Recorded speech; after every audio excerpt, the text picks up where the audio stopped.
Директорката на Гостиварски комуналец, осомничена дека ја загадила водата во Гостивар, се појави во судот со шиша чиста вода во рацете.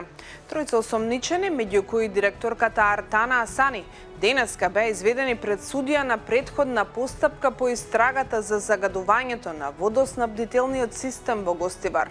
Во меѓувреме, директорот на Агенцијата за храна и ветеринарство изјави дека само 3 дена пред откривањето на случајот бил доставен извештај од Центарот за јавно здравје Гостивар, според кој водата била безбедна за пиење, додека обвинителството се сомнева дека од крајот на јуни до 16 јули преку диво поставени пумпи во системот била внесувана загадена вода. Следуваат најновите вести од Македонија и светот.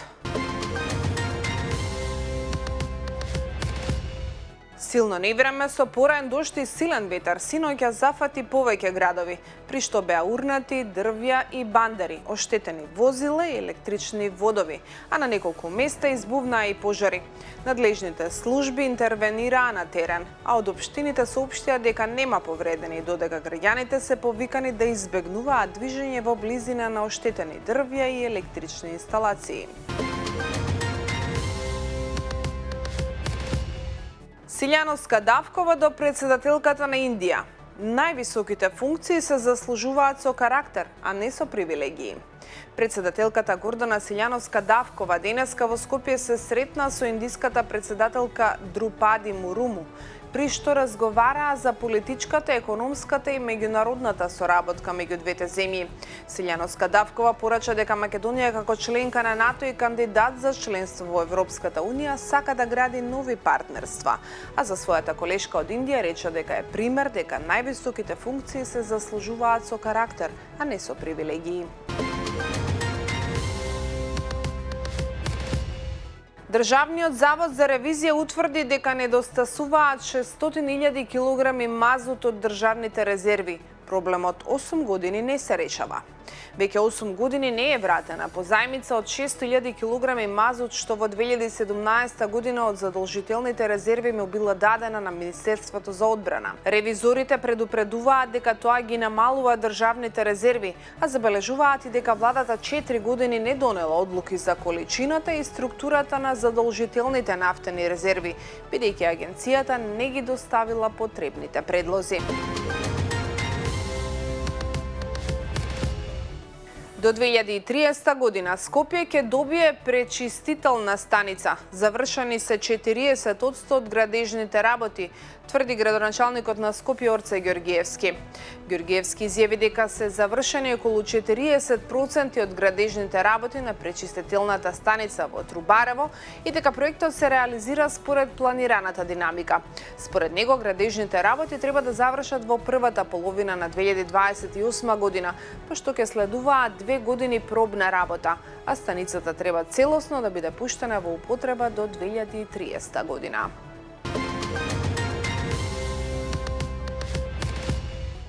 Фирми може да земат кредит од 5.000 евра со камата од 1% за секое ново вработување. Агенцијата за вработување објави оглас со кој микро, малите и средните предпријатија може да добијат кредит од 5.000 евра за секое ново отворено работно место со каматна стапка од 1% годишно. Работодавачите ќе треба да го задржат ново вработеното лице најмалку 3 години, а рокот за отплата на кредитот е 4 години со 1 година грејс период.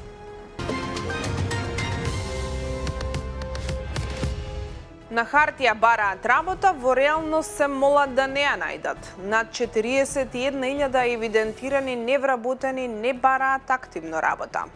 Во евиденцијата на Агенцијата за вработување има над 41.000 лица кои се водат како баратели на работа, но не бараат активно вработување и не се вклучени во мерките за вработување.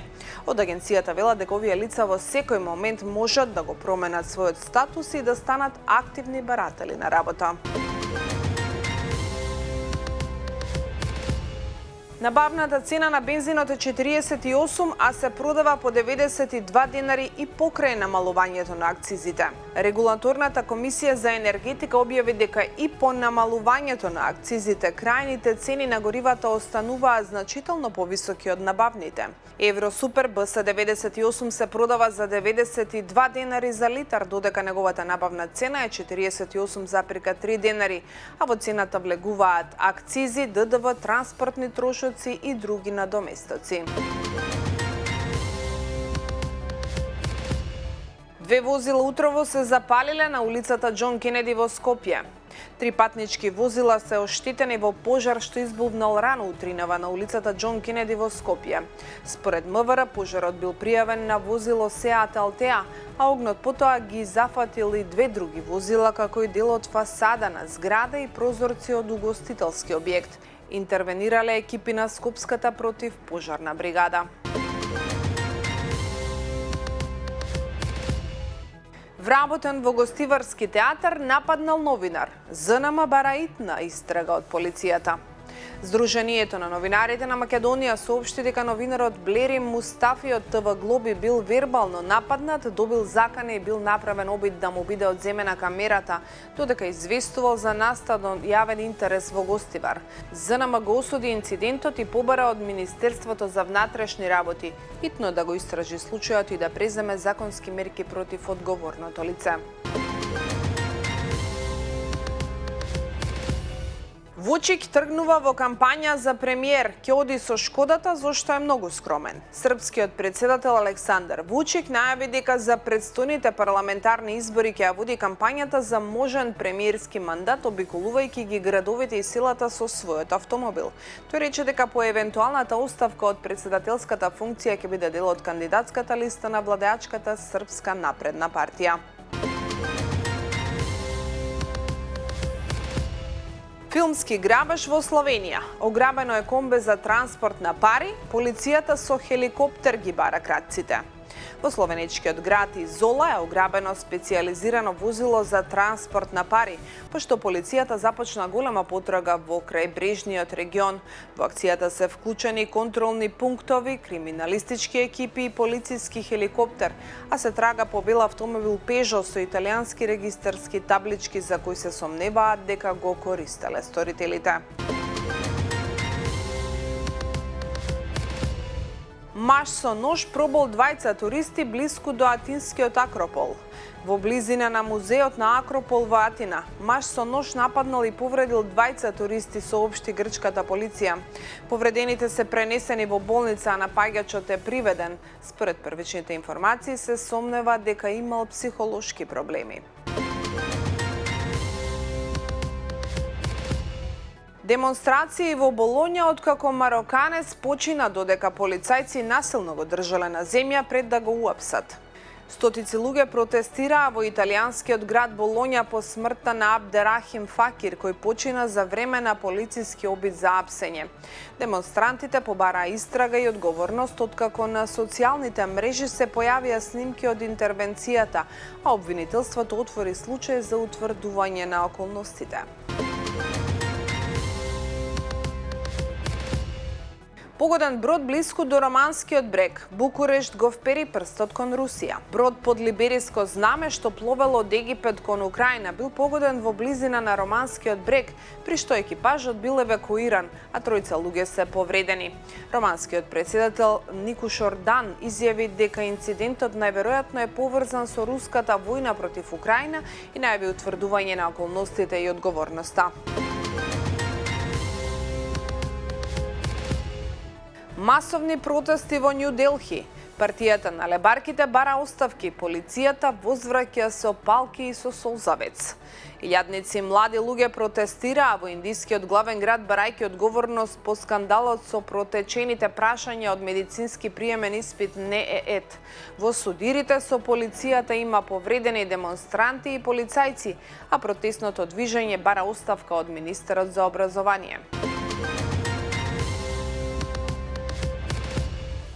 Диктаторот Ортега ги укинува изборите во Никарагва.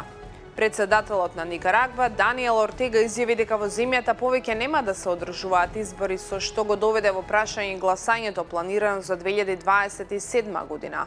Опозицијата и организациите за човекови права оценуваат дека одлуката е нов чекон кон зацврстување на авторитарната власт. САД со нови удари врз Иран. Трамп им ги посвети нападите на убиените американски војници. Американската војска соопшти дека извела нова серија напади врз иранските војни капацитети, пошто Иран пријави напади врз цели поврзани со САД во регионот.